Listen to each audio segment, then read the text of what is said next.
Naging usap-usapan kamakailan ang tungkol sa umano'y espesyal na proyekto ngayong Father's Day ni Coco Martin na agad nagdulot ng iba't ibang hula at interpretasyon mula sa netizens. Dahil sa tema ng naturang pelikula, marami ang tila naging interesado kung may mas personal ba itong pinaghuhugutan. Ayon sa ilang netizen, hindi lang basta simpleng pelikula ang inaasahan mula sa aktor. May mga haka-haka na posibleng may mas malalim itong mensahe. Isang istoryang maaaring konektado sa tunay na buhay ni Coco, partikular pagdating sa usapin ng pagiging ama. Hindi rin maiwasang madamay sa usapan ang pangalan ni Julia Montes na matagal nang inuugnay sa aktor.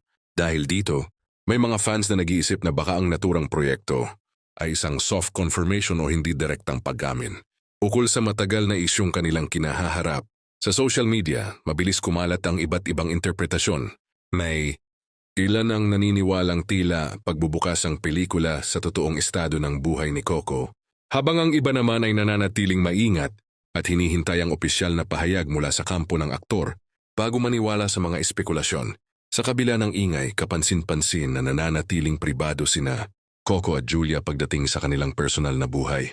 Kilala ang dalawa sa hindi pagbabahagi ng detalye tungkol sa kanilang relasyon, dahilan kung bakit mas lalong tumitindi ang interes at kuryosidad ng publiko.